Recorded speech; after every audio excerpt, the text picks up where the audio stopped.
Welcome to Crash Concepts, where the economy, energy, and the environment are explored. Up next, fresh ideas and insights into the factors that are driving the world and shaping your future. Presenting information you can't afford to live without, here's Chris Martenson.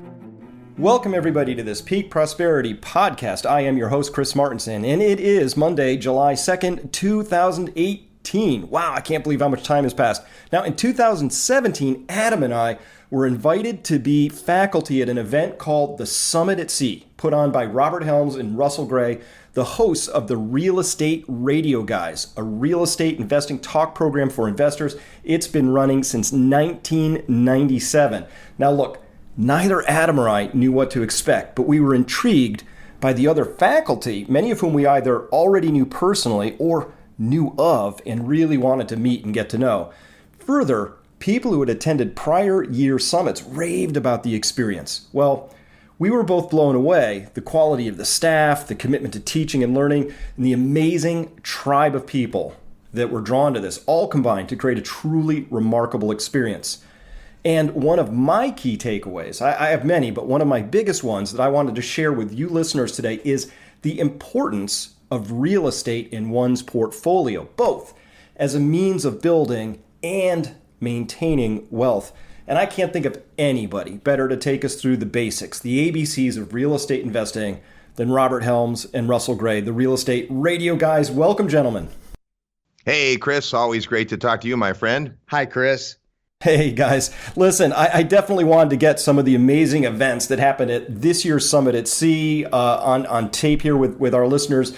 And we will towards the back of the podcast, along with a special offer for our listeners. But first, let's talk about real estate. Are you guys up for that? I think we're usually ready to talk about real estate with very little notice. Sure. Great. All right. Hey, many of my listeners are struggling, really, with where to invest these days. And truthfully, real estate may be expensive in certain or maybe even many locales right now, but it's also true that the more experience one has with real estate, the better. Robert, let's start at the beginning with Real Estate 101. You've been at it for a long time. For somebody just starting out, what are some of the basic reasons that you got into real estate investing and stayed with it? Yeah, great question. You know, real estate is arguably different than any other type of investment. And here's what I mean by that. You never have to invest in a share of stock or a barrel of oil or an ounce of gold. Those are 100% discretionary investments. But real estate's not like that. We cannot sit out the real estate market. We must interact in a financial way with real estate. Doesn't mean we have to buy any of it, but we're going to rent a house, we're going to lease an office space, we're going to go on vacation. And because of that, it doesn't operate like other asset classes. We think it's the best investment in earth because it is the earth, and there aren't making any more of it, as we like to say. But not all real estate is the same. And it's not just about the real estate. It's about the person that invests in it. Lots of different ways to invest in real estate, lots of types of property. But rather than make it overwhelming, we have kind of a framework we use that's pretty simple. And it works like this. At the top, we picture what we call our personal investment philosophy. That's different for every person. And it's the thing that has them gravitating towards wanting to invest or own or hold property of some kind. And more probably time than we have today, but we have a pretty cool resource we're happy to share with your listeners about that before we're done.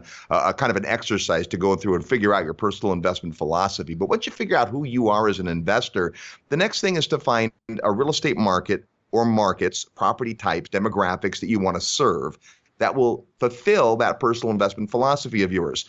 For example, if you're a hands-on real estate investor, then you're looking for opportunities to buy stuff and add value and sell it at a profit. If you're a hands-off real estate investor, then you're looking to come alongside a professional investor who can help you, whether that's a syndication or a real estate investment trust or just a private placement or just a partnership. And so once you figure out a market or markets, the next thing is to find a team that can help.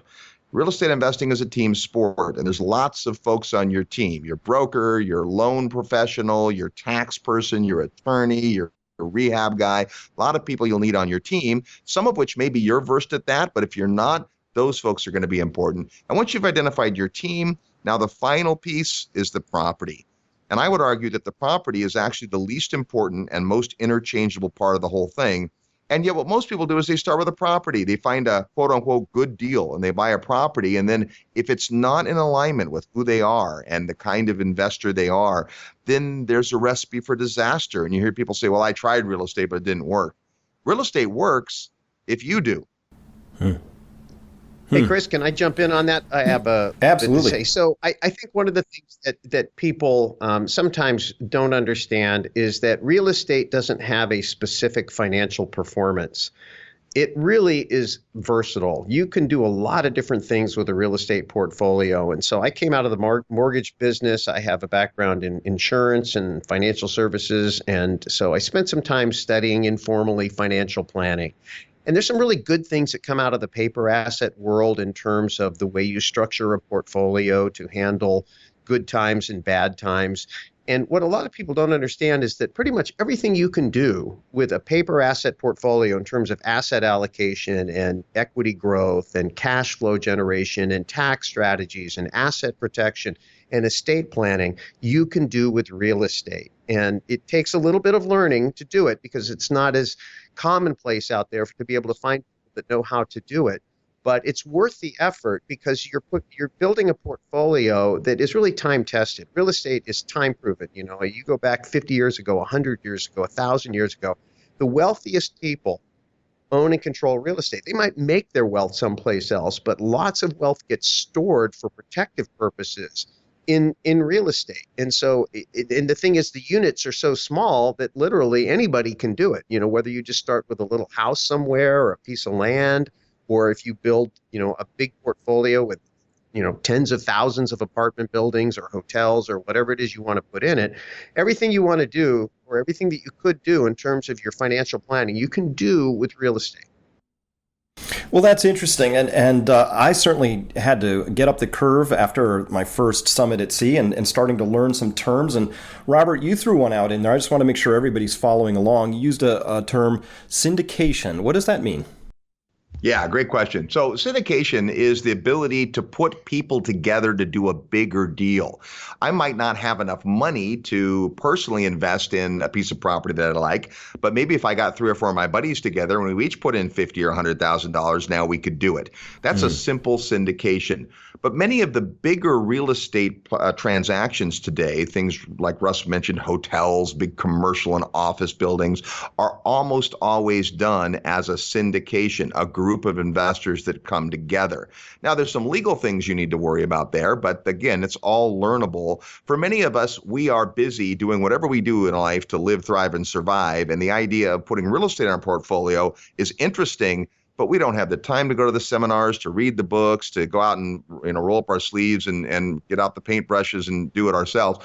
And the great part is in real estate, you don't have to do that. A syndication is a vehicle where you can passively invest with a proven promoter, a proven operator of real estate that will let you come alongside and benefit from the financial performance and sometimes even the tax benefits that real estate offers. So one of the fundamental questions for people to ask themselves if they're interested in real estate is, do I want to do it myself? Do I want to go out and find a property and qualify for the loan and get the tenants and all that, which is great. We do a ton of that. Or am I really more of a passive investor that would like to, hand the football to someone who can make the play?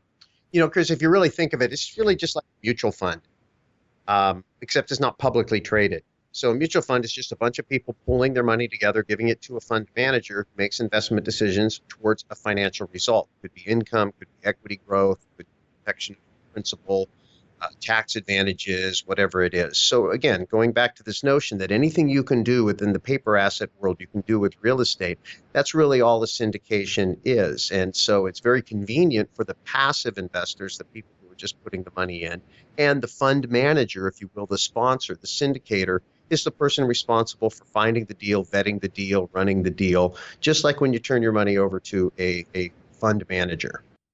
Great. Thank you so much for those explanations, because I have to admit, I was very unsophisticated about real estate investing. I knew the houses that I had personally owned, and I just extrapolated like, well, I guess then I would own 2, but rent one out, and maybe that's a logical first step that somebody could conceive of given their own personal experience. But what I saw at the summit at sea was this whole universe of niches of real estate, commercial versus residential as 2 big buckets, and then within residential, there might be something even more niche like residential assisted living. And we had Gene Guarino on in a prior podcast for people who remember that, which talked about how a house can be converted to create a place for people who are coming in for a little bit extra assistance in living towards end of life, but not full assisted living.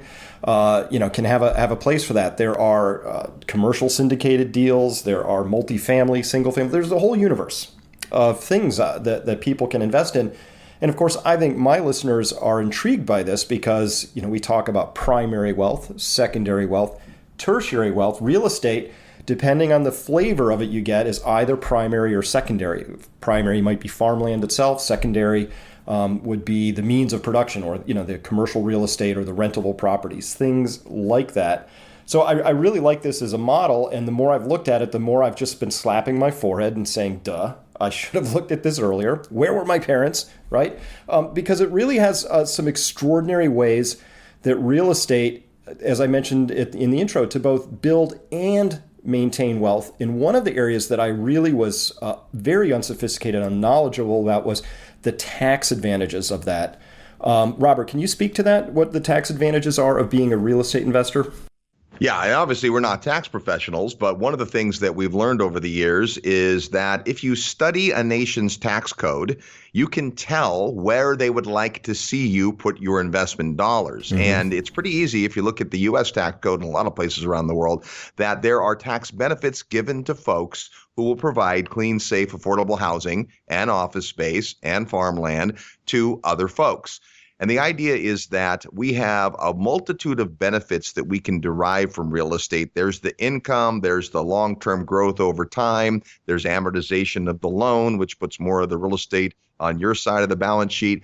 But the tax benefits can be immense. Sometimes people actually choose a specific vehicle in real estate based on the tax result they're trying to figure out in their life. If they have a lot of high earned income and they want to offset that, there's ways to do that with real estate. There's credits. There's ways to take a property that you own and then push all of the gain and equity forward and not pay tax today. That's we call it a tax deferred exchange, where you're exchanging for another property. So there's a lot of great tools, and you really start, the whole idea of starting with personal investment philosophy is, why am I interested in real estate investing? Is it just for the cash flow? Is it because I want to acquire a bigger balance sheet over time? Or do I need some tax breaks? And so based on what your answers are to those questions, you're going to select real estate, and in fact, types and markets that are going to give you the best advantages you can. So Chris, one of the greatest tax breaks in real estate is depreciation. And the way depreciation works is you take the value of the structure, not the dirt, because the dirt's already dirt, but the building is deemed by the IRS to be deteriorating over time. So even though in the real world it's going up in value typically, for tax purposes it's going down in value, and you're suffering a quote unquote loss. But it's a phantom loss because you're not really putting any money out, and you're able to take that write-off against money that you have coming in. And so that creates a huge tax benefit for you. And then inside of depreciation, which is typically on the building, you're going to do it over maybe 27 and a half or up to almost 40 years, depending on the type of property it is, you have accelerated depreciation for certain components like the personal property or the fixtures. And so there's schedules that you can work with on your CPA to do that. But it's a way to get back a lot of capital by pulling tax breaks into the current and not having to pay current income tax against the money that you're bringing in today. So it's kind of complicated, but it's not super complicated. Any qualified CPA can help you understand how depreciation is one of the major tax breaks in real estate. And I loved, thank you for that. And to illustrate it, so let's say the building value was $275,000 at 27 and a half years of depreciation schedule, $10,000 of write-off would come across that. So if I had $10,000 in income on this building, it would basically zero out. With the depreciation, we would say, oh, nothing happened here. My K1 or whatever reporting form, I'd say, oh, it looks like nothing happened here. Even though what I might have experienced was $10,000 of cash flow. And it was interesting in the last presidential debate cycle between Hillary and Trump, not a political statement here, anybody, but Hillary was talking about how much she paid in taxes and was a little offended that Trump paid zero. But in fact, Trump's a real estate investor, and whether we think it's a good thing or a bad thing is a different discussion. But what's true is, what you said is the nation has written its tax code to get certain behaviors out of people. And we want houses, we want housing, we want real estate, we want productive farmland. And so the tax code benefits that. It also benefits oil wells and you name it, all sorts of things. Whether that's right or wrong is a different discussion, but there's the tax code. And that's what I came away, getting a better, slightly better appreciation for, is that, hey, this is how the system is run, and it wants me to do certain things. Maybe it'd just be easier if I did those things. Is that a fair way to look at it? I think that's exactly how you look at it. Now, again, we like to say we don't want to let the tax tail wag the investment dog. Mm-hmm. We don't invest in real estate just for tax benefits, but based on what the rest of our economic life looks like, we can certainly structure our real estate investments so that they have the most advantage for us. Fantastic. Well, I think that's a great way of putting it. And Russell, you and Robert, you co-wrote a book titled Equity Happens, which you were gracious enough to gift me a copy that has now been read by my son, my eldest daughter. We're in conversation. So thank you for that. It's a fantastic book covering the basics. And when more copies become available, I encourage people listening, if you're interested, to get one.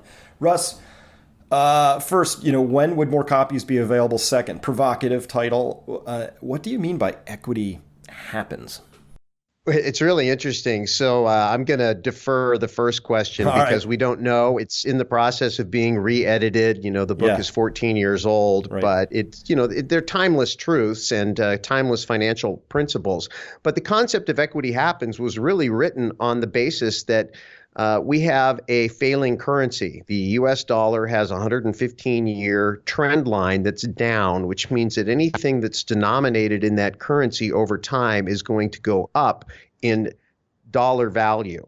Now, that doesn't mean that it goes up in real world value, but it does mean that it holds its value. And so when you can use real estate to fix the debt, and then you gain the benefit of the appreciation of the price because of the failing dollar, even though you still only own a 3-bedroom, 2-bath house that you bought for $50,000 with a $40,000 loan, when that property is worth $400,000 or $500,000 because of inflation, you still only have a $30,000 or $40,000 loan, depending on how far you've paid it down. And so that spread is equity. And if you do nothing typically but just own real estate and take care of it and make your payments, you're going to experience equity. We call that passive equity. If you want to be a little bit more aggressive, you can find a dilapidated house, fix it up, and force the equity. And then that way you have some degree of control over it. It isn't necessarily just speculating on the direction of the market. And then there's other forms, amortized equity. Robert alluded to earlier, we don't think of the profit we get from paying down a loan or as profit to us, because typically we're making our home payments with our own income. So we're just putting money from our cash flow from our paycheck into paying down our loan. But when that money is coming in from the tenant, and you're paying down the loan with the tenant's money, that is profit to you. And that's usually worth anywhere from 2 to 3 or 4% a year. When you add up all of the different things going on inside a piece of real estate, it's very easy to get a 20% gain on your money invested in a very, very conservative structure. Most of the time, people who do investing think, I've got to have very risky investments, or if I want to be safe, I'm going to be down in the 5 or 6% range. But that's not true with real estate. And so the equity component of real estate, whether it's from the pay down of the loan or whether it's from the long-term appreciation of inflation, is a great way to build wealth when you combine it with fixing debt. So real estate investors get rich with debt, and the spread between the debt and the value is equity, and that's really where the big money gets made in real estate. Get rich with debt. Now this is a strange idea, and I think a lot of people may, from the consumer side would understand that debt's a bad thing, right? If I have student debt, credit card debt, auto debt, these things weigh me down. So let's talk about how debt works for the real estate investors. I think it's a super important concept, and it's one that took me a little while to begin to get my head around. Robert, let's start with you. How does debt work for you in this example? Yeah, well, the first thing is you have to break the paradigm of debt being either good or bad, right? There's good debt and there's bad debt. Bad debt would be high interest credit card debt where you buy things that you're consuming and then you don't really need and then you pay for them for years. That's bad debt. Good debt is when you can control an asset like a piece of real estate and create long-term either cash flow or equity growth or tax benefit or all of the above. And so the concept is pretty simple.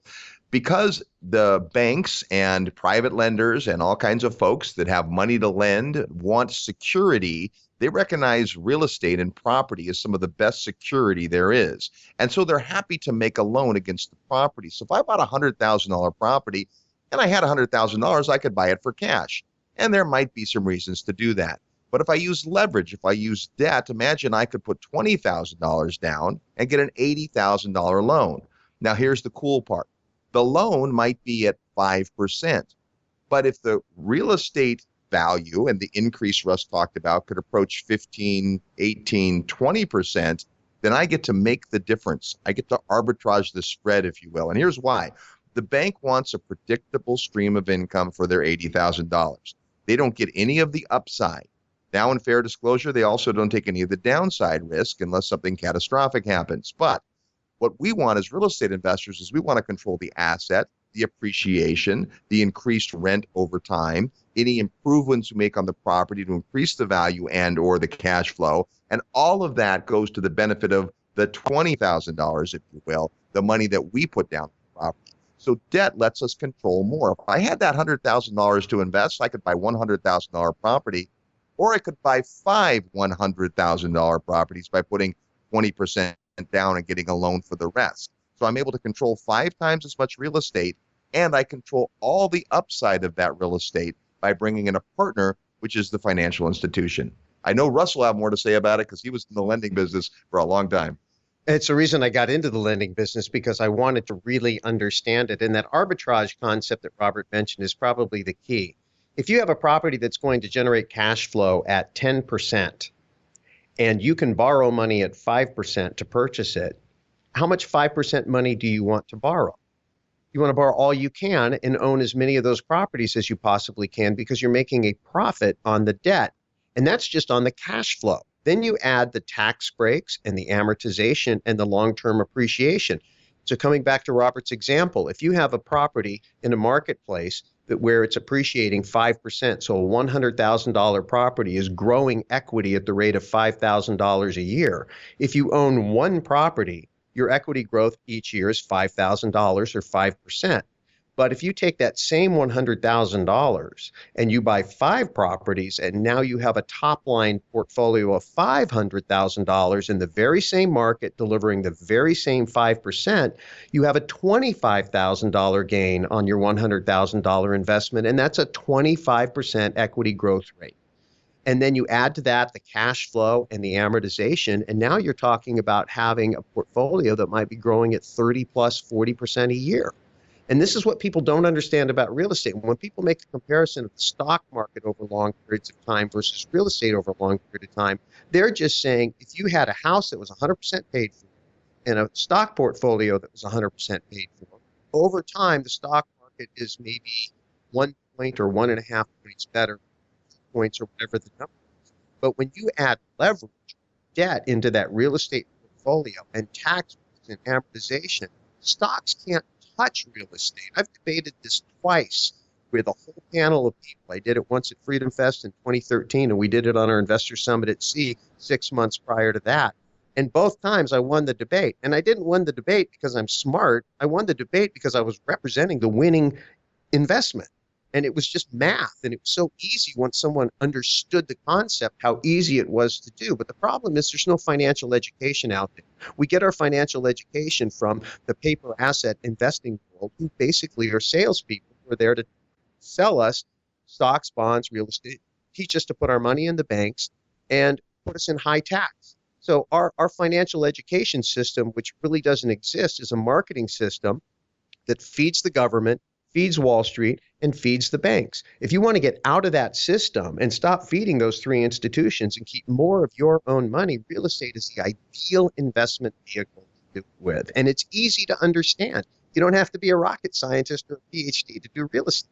Well, very well said. And this gets back to something that I believe Robert said, so I want to just make sure we tease this concept out, because that holy trio of marketing arms of keeping us invested in Wall Street and all of that and the banking system, they went out of their way to tell us during the last housing, boom and bust in 2006 through 2008 to talk to us about the people who got burned flipping, or the hairdresser who bought 19 homes in Las Vegas and got burned, because these people were all hoping to make money because housing was going to go up in price. They got badly burned by that. What you're talking about is something completely different, which is around controlling the variables as best you can, which includes the amount of leverage you've got, the cash flows that these properties have, the other non-cash benefits. That this takes some context, and that's why it begins with education, right? So that was really the subject I wanted to bring home, is not to just alert people that there's this wonderful thing called real estate out there, but that what I've learned is that there are ways to go about beginning to get involved in the complexity of it, such as it is, and to begin to get grounded in what's available out there, because there are ways to be exceedingly prudent and careful, and people have been doing this for a long time, and there is a way to do it, and there's a method. But to your point, Russ, nobody goes out of their way in the banking Wall Street government system to educate us about that. So that's what we're trying to do here today, is open people's eyes to that. And so, Robert, if somebody wanted to begin, just start really peeling this back, what's the best way for them to get started, do you think? Yeah, so I think obviously the first thing to do is to understand. So you want to get educated about real estate investing. And there's a lot of great ways to do that. It doesn't mean you have to go to a real estate broker or salesperson that wants to sell you a house or a property. There's great books and audio courses and podcasts. We've been doing our podcast for 20 years now. Well, it was a radio show originally, and then the podcast now is heard in 190 countries. We're still on the radio. And there's lots of great resources to be able to start to get your mind around it. I would say this, though. Real estate is not a perfect market, and that's actually a good thing. If I wanted to go today and buy a share of publicly traded stock, there's nothing I can do that's going to influence the price. The price is the price because we have a very efficient stock market. Real estate's not like that. Real estate, we can actually benefit from things like insider trading. We don't call it that, but when we learn something about a market or a particular property or a developer or a street corner where something's happening, we can decide to exploit that in a positive way and use that inside information. Can't do that in the stock market. When I find a seller that really wants out, I can negotiate a great deal for them and for me that I couldn't do in other types of markets. So the big thing about real estate is that you don't want to be overwhelmed by it. It can be as simple as buying the house next door. My mentor, Jim Rohn, said the kids should have a bike to ride and a bike to rent. And it's the same thing with real estate. If all you did was buy one more home and rent it out, that's a great start. But there's so many other ways that what we would encourage people to do is we say, get in touch with your inner investor. Figure out what it is that really pulls at you. What's interesting to you? If it's just a financial performance, okay, real estate can do that for you. If it's just a tax benefit, okay. But if there's a way to get involved with real estate that speaks to you, whether it's providing clean, affordable housing for folks that can't own their own property, whether it's getting involved in agriculture and seeing why, the calorie crunch is coming and how we can benefit from that, whether it's figuring out how I can do something with real estate that feeds my passion. You start there and you start to get your mind around these concepts. And the great news is there's no hurry. 20 years from now, it will be 20 years from now, whether you do anything or not. So you don't want to just wait, but you don't have to jump in tomorrow. We meet people that, they find our podcast and they're like, man, I've never invested in real estate. Now I want to go completely all in. Well, we would say, hold on a minute. Let's do a little research. Let's do a little study. Let's figure it out and then take meaningful steps, right? You can get from where you are now to where you want to be if you'll just devote some time to learning about real estate, getting around people that are doing it. We love to get around people that are doing real estate because it expands our mind. As you've been on the summit, there's so many people that come from all over the world who do drastically different things. It all falls under the banner of real estate, but it's different. So you have to figure out what's going to appeal to you and what's kind of the logical next step. Yeah, and I want to talk about this timing bit a little bit because, putting on both the summit at sea and the conference that happened on land the 2 days prior in the future of money and wealth, a really wide, diverse set of opinions. And so, Russ, question to you. When I came away from that, that fantastic panel of people you've put together and all the faculty and talking with, honestly, most of the people in the audience, you could put them on stage and flip the whole thing around. It would have been great. So tons of experience in the room. And really, I came away with the sense that a lot of people have a sense that things might be a little bit expensive. I know you just said, Robert, that a lot of asymmetry in the real estate market. Certainly, we can see maybe some properties in some areas might be overpriced, all of that. But Russ, for you, I really came away with this idea that a lot of people shared my concern, maybe the concern that my tribe of people listening to this share, that this is a really difficult time to figure out what to do with your money to be safe, given what the Federal Reserve and the other central banks have done, what Wall Street's done, all of that. So when you talk about that sense of timing, where do you see us in this particular story, and how would you counsel somebody to begin approaching this space of real estate? Is it time to just be learning, or is it time to be learning and investing, or does that answer to that really matter is it too vague to answer? No, it's not too vague to answer at all. And it's a great question. And it's kind of one of my pet peeves is that because people think in terms of asset classes, they think in terms of commodities. And I don't mean like commodities like oil and metals and pork bellies and things like that. But I mean this notion that something in an investment world is universal. It's always the same. And real estate is not that way, as Robert said at the top. Mm-hmm. So you can always find a good deal. Now, that's even true in the stock market. And you can say, the stock market's overvalued, but there's always going to be companies that aren't. If you're really good and you know how to find value, you have a chance. But the problem with the stock market, in my opinion, is most people do not know how to really underwrite a company. They're not Warren Buffett. They can't look at a company's financials and really understand if this company is fairly valued or not. So you have to be very sophisticated to buy stocks as a value investor in a hot market, a lot less so with real estate. So the idea is that you can go into a neighborhood, and even in the very same neighborhood, you can find two houses that look exactly the same, but because they have a different ownership structure, because they're in different condition, maybe one is facing one side of the street or in one school district and a different school district, they're very different properties, and you can negotiate the deal. You don't get really to negotiate the deal when you go to buy stock or almost anything else. And so again, because of the nature of real estate, you can always find a good deal. Do you have to work harder in a hot market? Absolutely. The advantage right now is that interest rates are still fairly low, even though they're rising. And so if the interest rates are going to continue to rise, then the quicker you lock in that debt we talked about earlier, actually the better off you are. The other thing people are afraid of is the asset value. Well, there's no margin calls with real estate. If I go buy today a property worth $100,000 and I put $20,000 down, and then it goes down to $50,000, nobody's going to call the loan, even though I have an $80,000 loan. As long as the rents come in and I can make that payment. If you go back historically and look at the asset values of real estate, even in the financial crisis, they fell maybe 40-50% at the worst, in the worst markets at the worst time of the crisis. But the rents didn't fall that far. And so real estate and controlling real estate over the long term is about cash flow. And so if you fix the cost of your debt, if you have conservative cash flows and rents, then even if that property were to drop, there's no margin call. And think about it, even if the price never came back, and what do you think the odds of that are? Right? But if it never came back, the price dropped from 100,000 down to 50 and never, ever came back, how much of your money do you have in it? 20. And then the tenants are going to pay off the other 30. And at the end of that rainbow, you're going to have a house that's paid for. And no matter what the pricing structure is like in the world, a home that's paid for is a home that's paid for is valuable. In other words, it doesn't matter if it's worth $1 million or whether it's worth $20.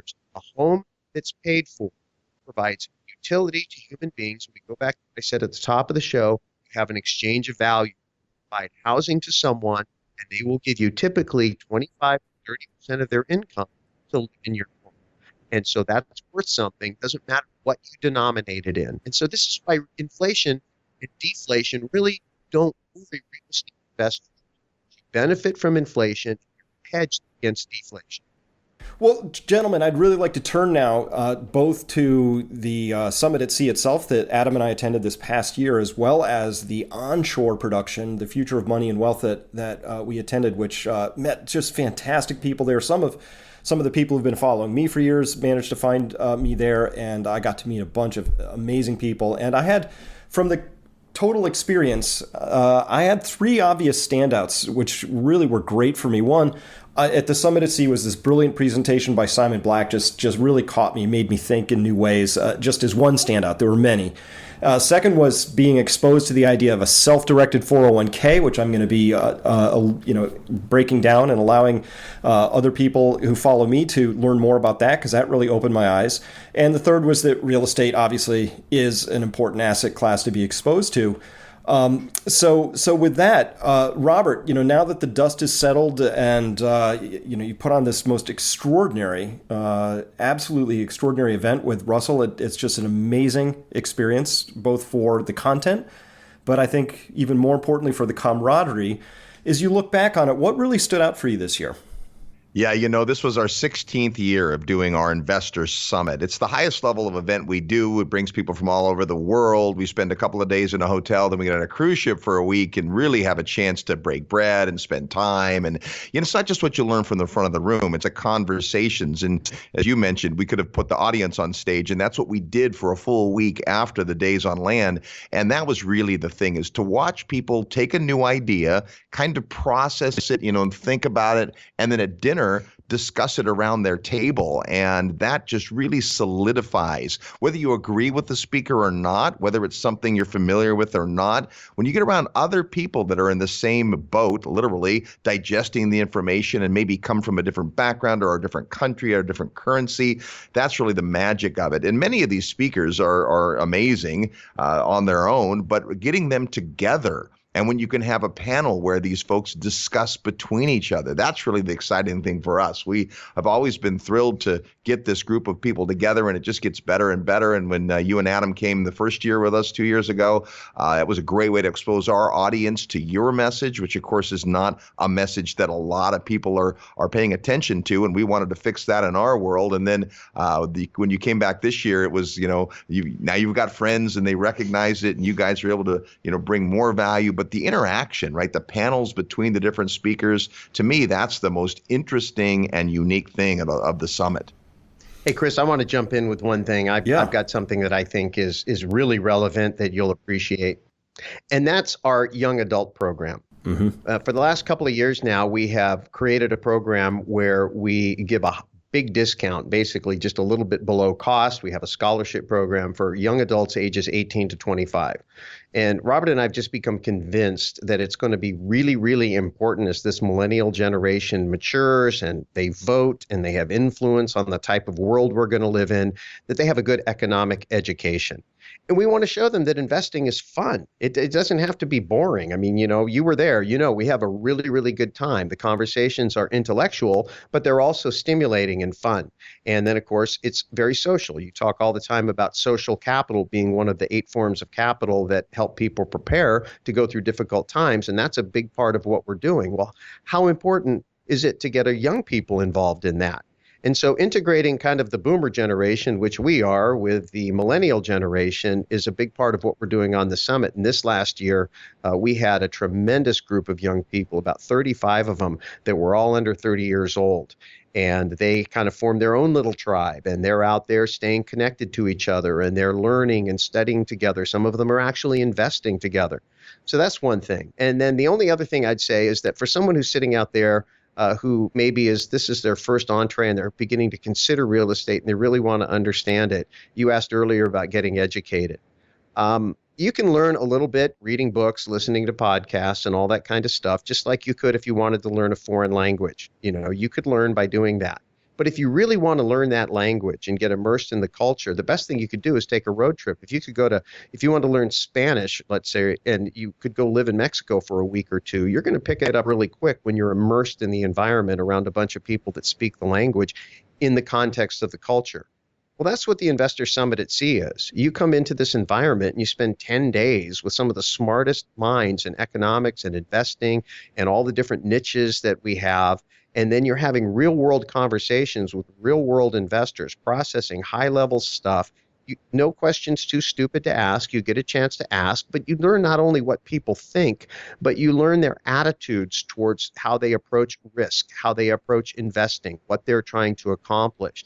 Sometimes you don't even know what you don't know until you're in the environment. If you think about how you learn to speak your native language, you learned it not by reading a book. You learned it by being in an environment around people who actually spoke it in context. So if you want to learn real estate investing fast, best thing you could do is spend 10 days with us on the Investor Summit at Sea. Well, absolutely. And I can speak firsthand to the extraordinary value that comes out of that, the magic of it. I don't know. Is it osmosis? Is it, I just happen to get the right random sets of conversations 2 years in a row that clicked things for me? I don't quite know how to put my finger on it. And yet, this isn't for everybody, obviously, because it takes a week of or 10 days of your time, and maybe it's too expensive for some folks, certainly sensitive to that, or people think, like I did, maybe I'm not a real estate person, which was a wrong thought, which you guys corrected for me. So as I look to that, though, you've done something brand new this year, which is that you actually recorded the whole thing. I saw the cameras. I was there.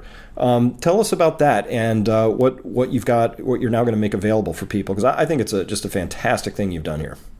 Well, we had so many amazing people. Peter Schiff, Robert and Kim Kiyosaki, Brian London. Of course, you and Adam were there. G. Edward Griffin, Simon Black, on and on and on, that we said, this year, for the first time, we're going to create a standalone event, which we call the Future of Money and Wealth. And the first 2 days of the summit, that was our theme of the whole summit. But to your point, not everybody could manage the time or the expense to get on the ship for a week. So we opened it up, and we had a lot more people that came to the first couple of days with the panels and the great, presentations like Simon's that you mentioned. And that thing, we recorded the whole thing, and we're happy to say that it's finally ready to go. And Russ is going to tell you all about it. Yeah, it's 20 presentations and panels, and we cover, all of the basic topics. We talk about what is money. We talk about what's going on with the dollar. Dr. Doug Duncan from Fannie Mae talked about where he thinks the economy's at and when he thinks the next recession is coming. You mentioned Simon Black's presentation, which just was an absolute mind blower, and it just goes on and on and on. So anyway, it's 20 videos, presentations, panels. We have it on an online platform, so you can watch it anywhere, anytime. You just log in and watch it. And I think, Chris, when we get done with this, maybe what we can do is just give your listeners the opportunity. We'll send them an email and just give them a list how they can find the Real Estate Guys podcast, how they can find out more about the Investor Summit at Sea, other resources that we have, and of course, how they could get their hands on the Future of Money and Wealth video series. Well, fantastic. Well, let's do that, because I definitely think some people are going to be very interested in that, of course, and they should be. There was fantastic information, and I'm really glad you've made it available. I know what a big piece of work that is to just capture the video, second to clip through it and figure out how to present it, and then to edit it so that the audio and the slides sort of merge and all of that. So I'm sure you guys have done just an absolute bang up job with that, of course. So let's talk about how people can do that and follow both of you more closely, and explore the idea of maybe coming on Summit at Sea next year, and get their hands on a copy of the 2018 experience we're just talking about. Yeah, we'll make it real easy. All they need to do is send an email to peakprosperity@realestateguysradio.com. Peak Prosperity at realestateguysradio.com. We'll send you an email with links to resources and everything you want to know about us, and then you can just take it from there. And then, since you have folks, Chris, in your audience that are maybe just going down this road of exploring real estate, we talked about kind of the 4 ways that we look at how you get involved. But the one that people have a hard time figuring out is this personal investment philosophy. So we have an audio workshop that spends about 30 minutes going over what personal investment philosophy is. It's got a 1-page PDF that you kind of go along with, and we'll make that available at no cost to your listeners as well, so they can kind of figure out who they are as potential real estate investors. Well, fantastic. And would they just send an email at the same email we just heard to get access to that? Yep, we'll have all that in there. Just send an Great. email to peakprosperity@realestateguysradio.com. We love to have the synergy between you guys and us, and this is a great way for both of our organizations to be right there top of mind. Peakprosperity@realestateguysradio.com.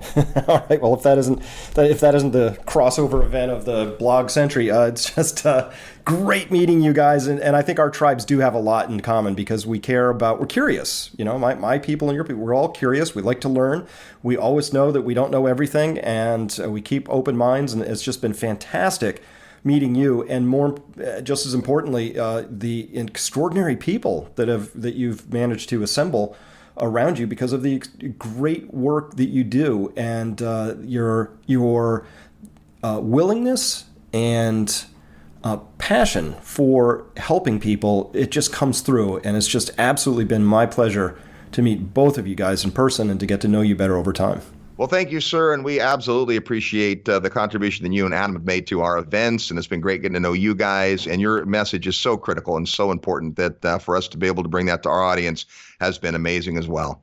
Absolutely. Absolutely. It's fun being part of a tribe of people that can see that even though we have an economy that seems like it's hitting on at least 7 or 8 cylinders, the underlying financial system still has some foundational cracks. And, if you're looking at the speedometer about how fast you're going down the road, that's interesting. But if you're not checking your oil gauge and your temperature light, you might have an engine blow up on you when you think everything's going along fine. It happened in 2007. Everything looked good right up until it wasn't. And I think there's reasons to believe that we might have a breakdown here in the near future at some point. And better to be prepared and not have a crisis than to have a crisis and not be prepared. And that's what we're all about. It's fun working with you and Adam. Chris, you guys do a great job, and we really appreciate you giving us a chance to get to know your audience a little bit. Well, thank you for that, Russ and Robert. And Russ, I couldn't have said any of that better myself. And I just want to thank you both for this very wonderful podcast. And for everybody listening, we've been talking with Robert Helms and Russell Gray, the Real Estate Radio Guys. Check them out in their podcast, The Real Estate Radio Guys. You find it no problem. And with that, I hope that anybody listening to this, please take this away. Real estate is a fantastic area to learn about. It's a wonderful investment opportunity. You have to educate yourself, and you have to start with, as Robert told us, you start with knowing yourself as an investor. You assemble your team, then you find the deals. And if you do it in that order, you will be successful, or at least be putting the odds more heavily in your favor. So with that, Robert and Russ, thank you both so much for your time today. I really appreciate it. Hey, thanks, Chris. Thanks, Chris.